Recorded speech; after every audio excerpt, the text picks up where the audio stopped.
Assalamualaikum dan selamat sejahtera. Hari ini saya akan berceritakan tentang definisi metafizik. Metafizik merupakan salah satu cabang utama ilmu falsafah.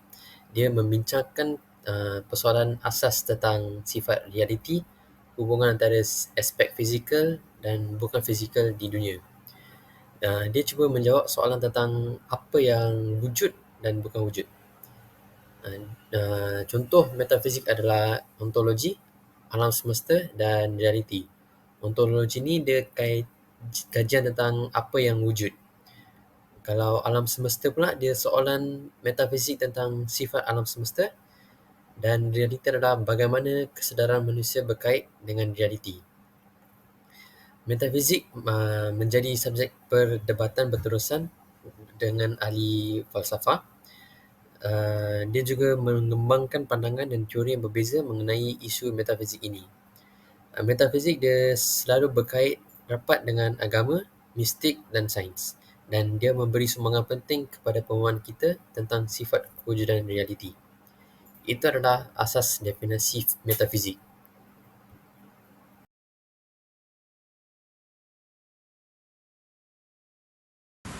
Metafizik dalam konteks falsafah merujuk kepada cabang falsafah yang membincangkan aspek-aspek realiti yang tidak boleh diukur atau dilihat secara langsung. Ia melibatkan pemikiran tentang hakikat kewujudan, realiti, ruang, masa dan sebagainya. Dalam metafizik, orang sering membincangkan konsep seperti entiti abstrak, keberadaan dan hubungan antara minda dan jirim. Misalnya, dalam pertanyaan tentang apa itu realiti sebenar, metafizik akan cenderung membawa kita ke dalam perbincangan yang melampaui apa yang dapat dilihat atau diukur oleh panca indera kita seperti telinga, mata dan sebagainya. Metafizik boleh juga merangkumi pemikiran tentang Tuhan, kebebasan, takdir dan aspek-aspek lain yang melibatkan dimensi kehidupan yang tidak dapat diterangkan secara saintifik. Ia memberi tumpuan kepada persoalan-persoalan yang berada di luar skop sains semata-mata.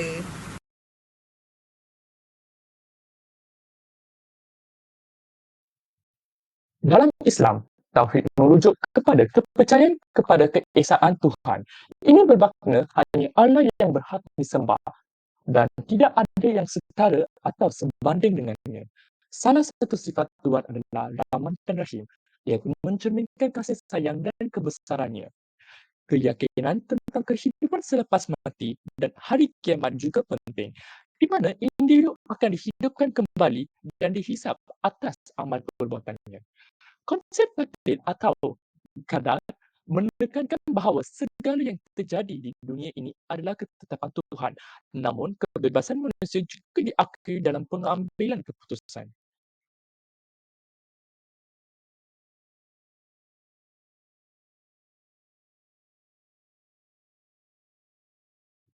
Dalam agama Hindu pula, konsep dharma mengacu pada kewajipan moral dan etika yang harus diikuti sesuai dengan peran dan patut dalam masyarakat.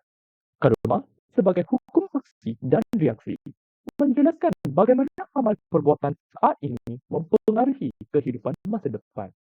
Tujuan akhir kehidupan spiritual dalam Hinduism adalah mencapai moksha, pembebasan dari siklus kelahiran dan kematian, iaitu dikenali sebagai samsara.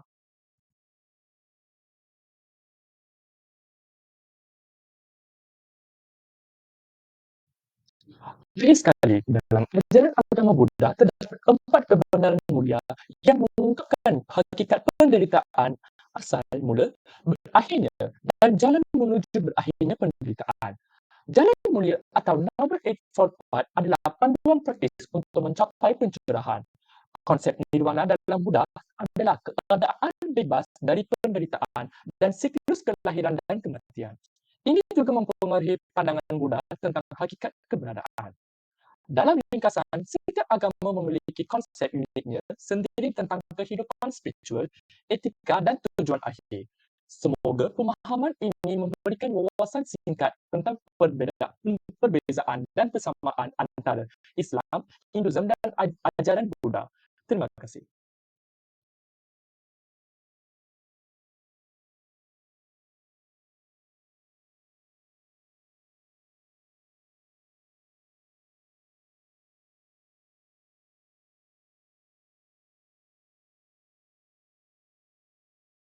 Salam sejahtera, nama saya Wisnu Al-Akidin Cilian dan saya akan terangkan tentang konsep wujud dan kewujudan.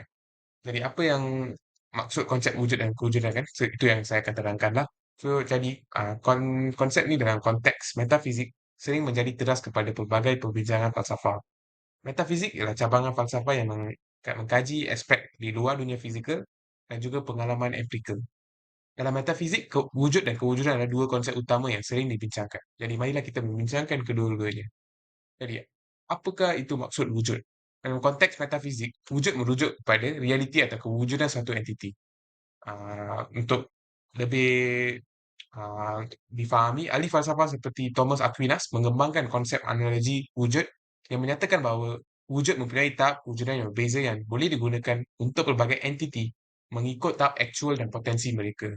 Beberapa persoalan yang sering timbul dalam konteks wujud melibatkan sumber kewujudan, dari mana segala-segalanya memperoleh kewujudannya, ataupun hubungan antara kewujudan dan intipati. Jadi itulah maksud wujud. Jadi apakah itu kewujudan?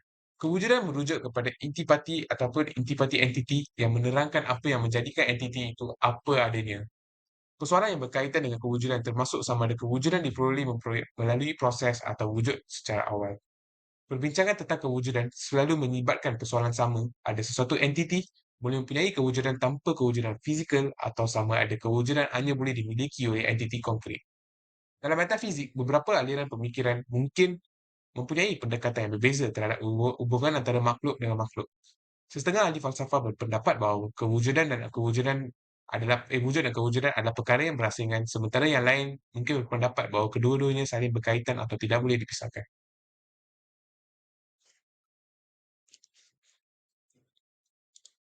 Jadi dari pandangan Plato, dan itu merupakan realisme Plato. Plato melihat dunia material ini sebagai bayangan dunia atau idea bentuk.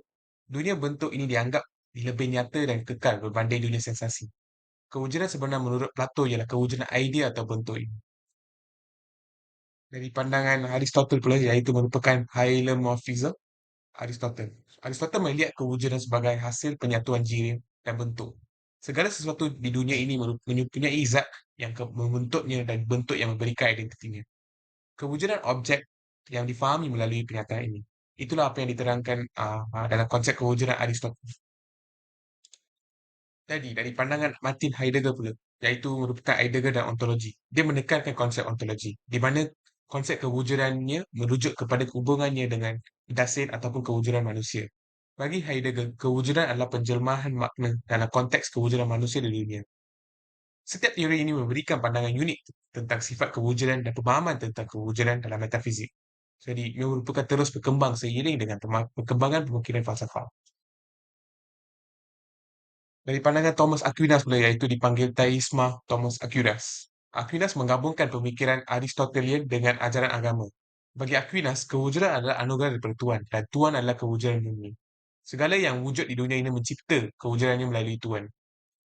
Itulah apa yang maksud kewujudannya dalam konteks Thomas Aquinas. Kali ini saya akan terangkan tentang teori tentang kewujudan. Jadi teori kewujudan dan metafizik adalah topik yang sangat kompleks dan telah menjadi tumpuan perbahasan falsafah selama berabad-abad. Beberapa pandangan utama tentang kewujudan dan metafizik melibatkan pemikiran ahli falsafah terkenal seperti Plato, Aristotle, Thomas Aquinas, dan juga Martin Heidegger dan John Paul Sartre. Berikut adalah beberapa aspek teori kewujudan dan metafizik yang saya akan terangkan dalam slide berikut.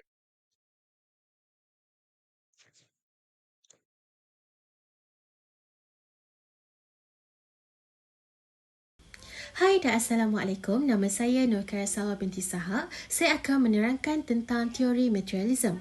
Materialism berasal daripada perkataan Yunani iaitu materia yang bermaksud benda berjisim dan berjirim. Materialism mempercayai bahawa hanya jasad atau jirim yang wujud secara hakiki. Benda yang wujud secara hakiki tersebut terbahagi kepada dua bahagian, iaitu yang pertama, benda-benda yang bersifat jasad atau material seperti kerusi, meja, gunung ganang, pantai, sungai, air dan sebagainya.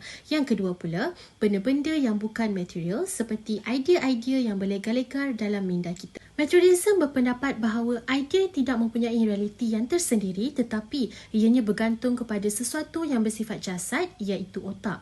Bagi orang yang materialis, mereka berpendapat bahawa idea yang datang daripada minda kita ini adalah datang daripada sesuatu benda yang bersifat jasad bukan bergantung kepada ianya sendiri. Jadi, dengan adanya otak iaitu sesuatu yang berjasad adalah juga idea dan tanpa adanya otak maka tidak adanya idea. Mereka juga percaya bahawa minda itu adalah hasil daripada pergerakan fizikal yang bermain di dalam otak.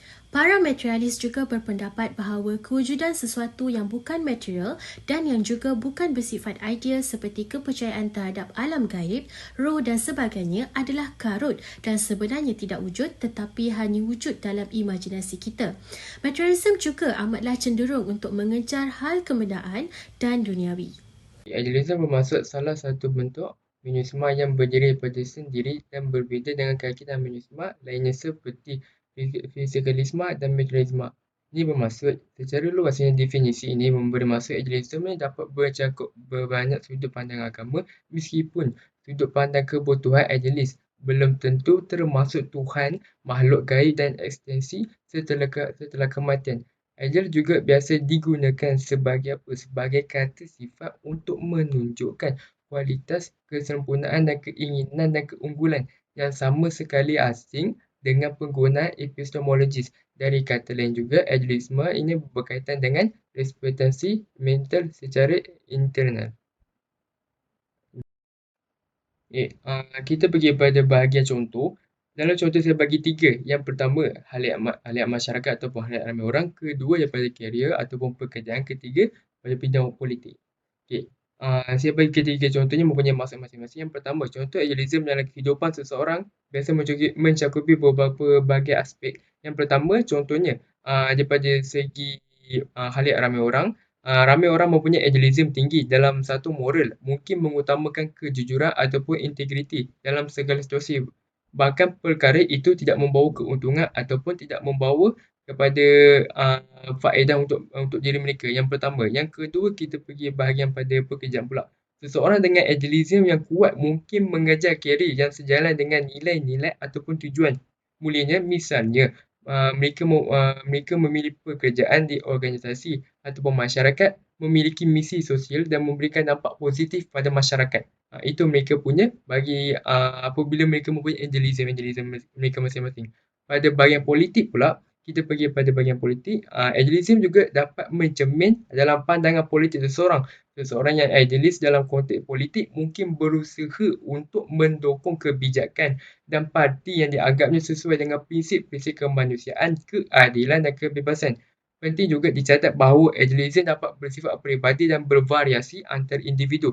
Setiap orang dapat memiliki pandangan idealis yang berbeza-beza tergantung pada nilai-nilai, pengalaman hidup dan keyakinan pada peribadi mereka. Kita pergi pada bahagian sejarah perkembangan idealism, iaitu berkaitan dengan Plato. Plato siapa dia dan Plato apakah itu? Plato adalah salah satu falsafah pertama yang membahas konsep yang serupa dengan idealism. Meskipun idealism Plato cukup membingungkan dan kerap kali disebut sebagai realism platonis. Hal ini kerana walaupun doktrinnya menggambarkan bentuk atau universal, Plato berpendapat bentuk-bentuk ini memiliki keberadaan ataupun perbezaan sendiri-sendiri yang bukan merupakan sikap idealis tetapi realis. Namun hal ini dapat dan telah diperdapatkan bahawa Plato percaya bahawasanya realitas penuh dicapai hanya melalui pemikiran dan dengan demikian dia dapat digambarkan sebagai seorang idealis non-subjektif, transcendental, layaknya Kant. Di sini saya ingin menceritakan tentang pengakhiran iaitu teori idealism. Teori idealism mempunyai 7 bahagian. Yang pertama, kewujudan benda-benda yang bukan material. Kedua, idea tidak bersifat jirim atau fizikal. Ketiga, cara hendak interpretasi kewujudan idea ataupun kewujudan yang dibincangkan dalam agama seperti contohnya ini. Dan perkara-perkara ini kita tidak dapat dilihat melalui mata kasar. Bahkan kita dapat mengetahui melalui apa? Melalui wahyu. Keempat, realiti bukan bersifat material tetapi bersifat mental atau bersifat idea atau kerohanian. Kelima, realiti tidak ditanggapi secara langsung tetapi ditanggapi ialah sensasi objek. Keenam, hanya dalam alam minda yang wujud dan alam fizikal tidak dapat dikenali secara langsung. Dan ketujuh, yang lain bukan buka ruang kepada kepercayaan rohani, contohnya roh.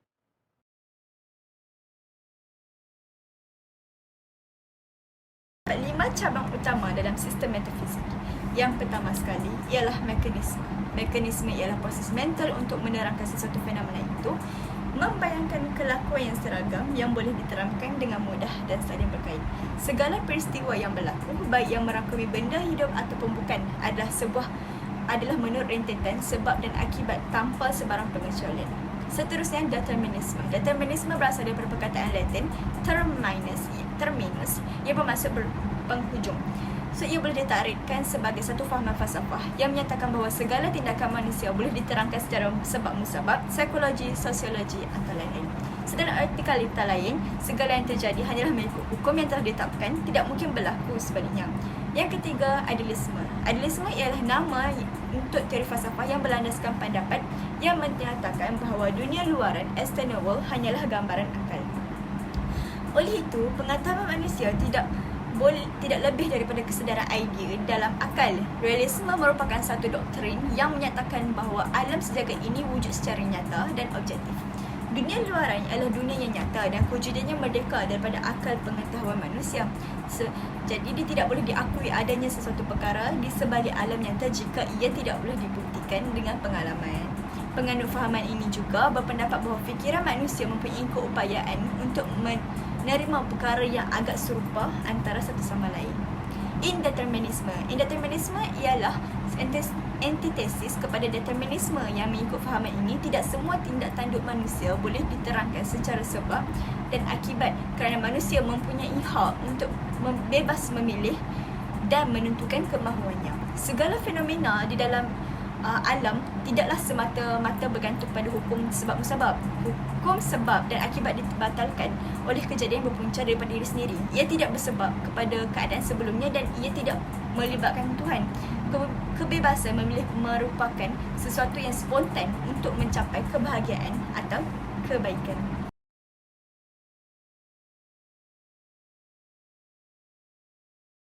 Seterusnya, kita akan bincangkan tentang kritikan terhadap metafizik. Bagi falsafah perennialisme dan esensialisme yang berakar umbi daripada falsafah idealisme. Secara langsung, falsafah ini berkongsi metafizik dengan falsafah pengertian mengenai realiti kejadian. Idealisme iaitu hanya mental ataupun idea penentu kebenaran. Ini bermaksud kebenaran adalah bergantung kepada kekuatan akal fikiran setiap individu untuk ditetapkan. Maka kebenaran sedemikian akan mudah untuk terperangkap di dalam perangkap emosi, kekeliruan dan persepsi peribadi individu. Plato pernah menerangkan bahawa dunia terbahagi kepada dua, iaitu dunia idea dan dunia pengamatan, di mana dunia idea adalah di dalam pemikiran seseorang, manakala dunia pengamatan adalah dunia yang nyata. Dunia idea adalah dunia yang sempurna, manakala dunia pengamatan adalah merupakan bayang-bayang daripada dunia idea. Oleh itu, dunia idea adalah bayangan dunia yang dianggap lebih sempurna, bayangan dunia yang sempurna. Maka sebab itulah sifat-sifat yang ada di dunia pengamatan adalah tidak sempurna, merujuk kepada Abdul Fattah Hassan 2001. Maka ini jelas menunjukkan bahawa golongan idealis berpegang bahawa hanya mental dan spiritual adalah kebenaran yang hakiki. Maka persoalan yang timbul, adakah ia mampu untuk menyatakan satu matlamat pendidikan dengan jelas? Sekiranya asasnya sendiri tidak jelas dan tidak mampu untuk menyatukan. Setiap orang akan mempunyai pandangan, pendapat dan persepsi peribadi. Dan jika masing-masing saling cuba untuk menegakkan pendirian, maka hasilnya adalah perpecahan dan bukannya persetujuan yang sama.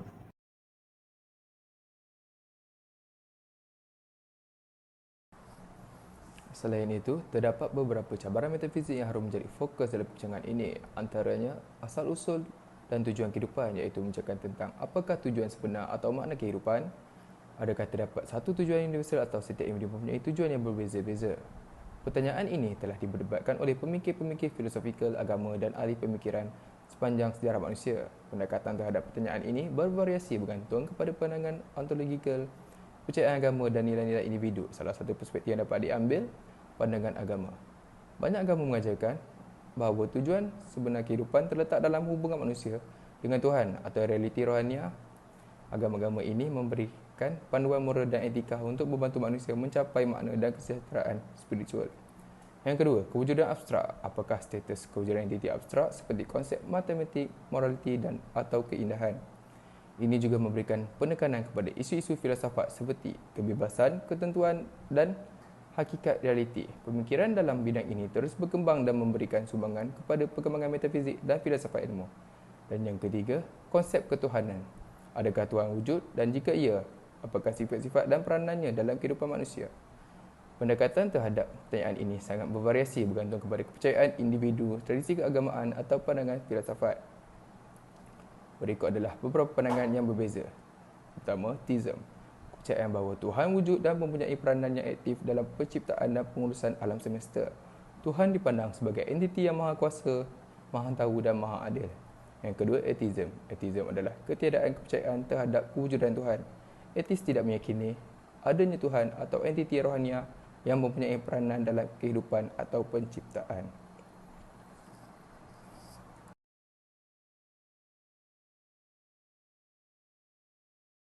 Hubungan insan terdiri daripada hubungan vertikal dan hubungan horizontal. Hubungan vertikal atau menegak melibatkan hubungan antara insan dengan Tuhan, manakala hubungan horizontal atau melintang pula melibatkan hubungan antara insan dengan alam dan manusia. Kedua-dua bentuk hubungan ini dihuraikan secara langsung melalui interaksi, hubungan dalam pergaulan dan pelaksanaan hak yang diungkapkan melalui aturan tertentu. Seperti yang sudah dibincangkan sebentar tadi, hubungan insan dengan Tuhan juga dikenali sebagai hubungan secara vertikal. Hubungan ini antara manusia dengan pencipta, iaitu melibatkan tanggungjawab manusia sebagai hamba-Nya.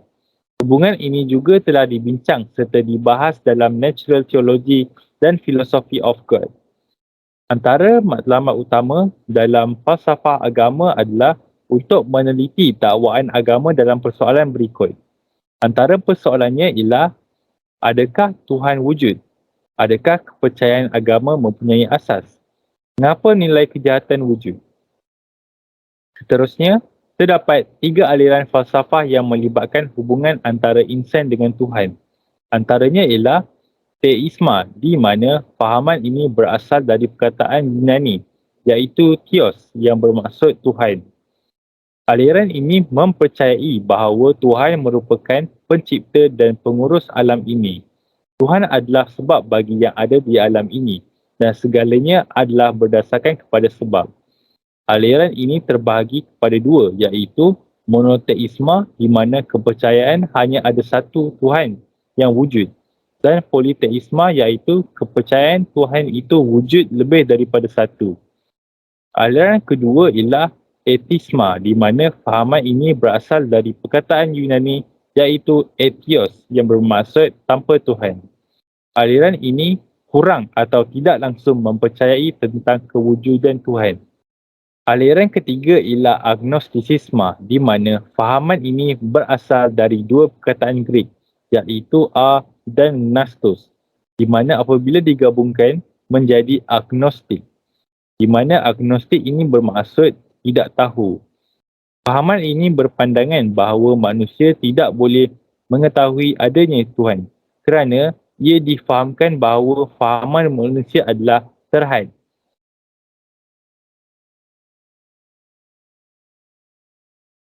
Seterusnya ialah hubungan insan dengan alam. Maka jelas hubungan rapat antara pengertian ekologi dan ekonomi yang kedua-duanya melibatkan tindak tanduk insan terhadap alam sekitar yang termasuk dalam alam semesta. Dari segi martabat atau darjat kepentingan ketiga-tiga bidang ini, yang pertama, kosmologi atau pemahaman alam semesta sebagai teras kepada pemahaman ekologi atau pemahaman alam sekitar. Yang kedua ialah pemahaman alam sekitar pula teras kepada ilmu ekonomi. Manakala yang terakhir adalah yang ketiga, ekonomi bukan hanya melibatkan wang ringgit tetapi juga penggunaan sumber alam demi menjanakan kekayaan kebendaan. Jika dilangkarkan tiga langkaran sepusat, maka kosmologi terletak di lingkaran pusat, ekologi di lingkaran tengah dan ekonomi di lingkaran luar.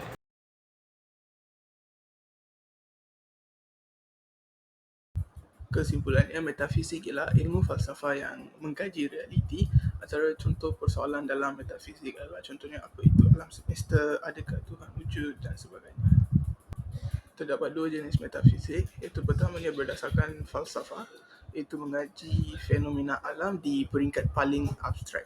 Dan seterusnya lagi satu adalah berdasarkan keagamaan yang akan mengkaji fenomena yang boleh disahkan dengan cara lain seperti wahyu, iaitu contohnya fenomena di luar alam nyata seperti kewujudan Tuhan, hidup selepas mati, hidup dalam barzakh dan sebagainya.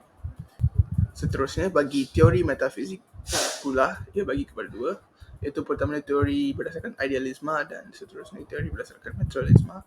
Bagi teori berdasarkan idealisme, iaitu teori yang berdasarkan minda, iaitu idea-idea di dalam minda kita. Seterusnya teori berdasarkan materialisme, iaitu berjasad dan bukan berjasad. Contohnya idea kerusi, iaitu jika kita ambil kayu, bahan-bahan dalam membuat sesebuah kerusi, apa yang tinggal. Persoalan ini adalah salah satu teori metafisik berdasarkan materialisme. Terdapat juga sistem metafisik berdasarkan agama, iaitu ada 5 sistem. Pertamanya teism. Teism itu adalah kepercayaan Tuhan wujud. Seterusnya atheism.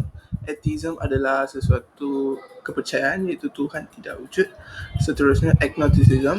Agnosticism bermaksudnya sesuatu individu percaya bahawa manusia tidak boleh mengambil keputusan sama ada Tuhan wujud atau tidak. Dan lain-lain adalah monotheism dan polytheism. Terima kasih.